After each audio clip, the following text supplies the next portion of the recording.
नमो तस्य भगवतो अरहतो सम्मा सम्बुद्धस्य। नमो तस्य भगवतो अरहतो सम्मा सम्बुद्धस्य। नमो तस्य भगवतो अरहतो सम्मा सम्बुद्धस्य। आप सप्त आर्य धन में अब तक आपने कितना धन सुना? श्रद्धा धन और शील धन। उसके आगे और है हिरियोत्तप। हिरियोत्तप का पाली में कहते हैं लज्जा और भय। और लज्जा और भय ये सामान्य अर्थ है, लेकिन वो लज्जा और भय किस में होना चाहिए? बहुत सारे जो है कोई कोई छोटे छोटे बच्चे लज्जा हो जाता है कि बात करने के लिए लज्जा हो जाता है, और लज्जा छुपाने के लिए हम कपड़ा पहनते हैं। अभी लज्जा है इसलिए तो हम वस्त्र पहनते हैं। यदि हम बिना वस्त्र यदि जाएंगे रहेंगे, लोग क्या कहेंगे? देखो, लज्जा नाम का कुछ है ही नहीं है।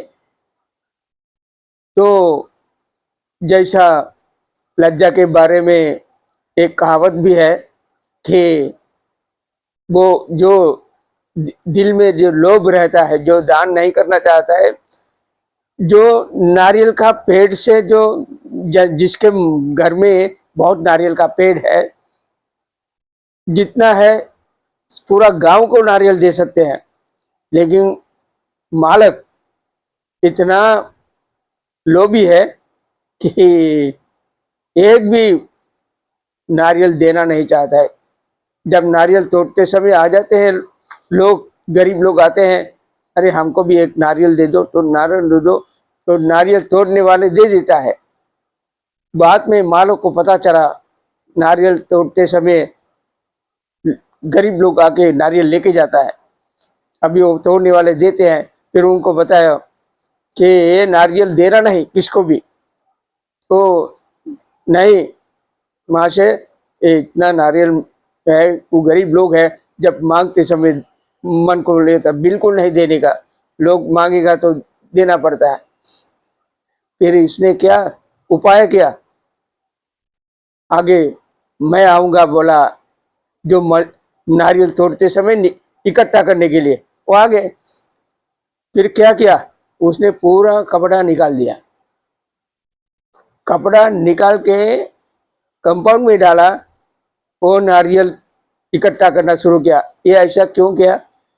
जो नारियल लेने आने वाले उनको शर्म लगता है, देखने के लिए भी कौन आएगा। अभी वो आदमी बिना कपड़े से ही वो नारियल इकट्ठा करता है। देखो कितना बहुत बड़ा धनवान आदमी था, लेकिन क्या फायदा है?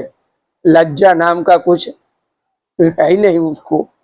तो उसका जो पदवी है, पदवी से बड़ा है उसका आदत, जो लज्जा, निर्लज्जा उसको बोलता है। और ये भी सुना होगा आपने, निर्लज्ज सदा सुखी। जिसको लज्जा नहीं है वो हमेशा ऐसा रहता है। तो इसलिए लज्जा होना चाहिए किसके लिए? पाप करने के लिए। पाप करने के लिए लज्जा होना चाहिए, और भय भी होना चाहिए। पाप करने के लिए भय होना चाहिए, पाप करने के लिए, और पाप करने के लिए लज्जा भी होना चाहिए और भय भी होना चाहिए। ये दोनों यदि आपके मन में नहीं है, वो आदमी कुछ भी करता है। अरे उसको किसी का भय नहीं है, इसलिए ऐसा अपराध किया। कितना अपराध होते हैं आपको, मर दिन दहाड़े चोरी करता है, दिन दहाड़े खून करता है, तो उनको भय नहीं है, लेकिन ये ऐसा पाप कर लेता है। तो चलिए, लज्जा भय ये एक प्रकार का जो धन है। सप्त आर्य धन में लज्जा और भय भी निर्माण कर लेना, ये आपका प्रगति के लिए, आपका मंगल के लिए बहुत ही लाभदायक होगा। लज्जा रहे, लज्जा रखें और भय करें। कुशल अकुशल कर्म करने के लिए लज्जा और भय होना चाहिए। कुशल कर्म के लिए, कुशल कर्म करते समय तो ये लज्जा का, कुशल कर्म करने के लिए लज्जा नहीं होना चाहिए, कुशल कर्म करने के लिए भय नहीं होना चाहिए।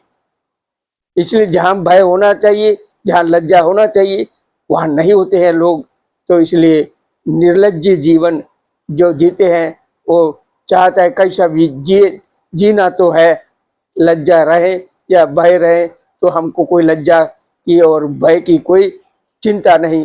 तो इसलिए ऐसा रहना ये उचित नहीं है। आपका जीवन मंगल बना ले, आपका जीवन कल्याण बना ले और जीवन में लज्जा और भय को आप संभालें। मंगल हो, कल्याण हो।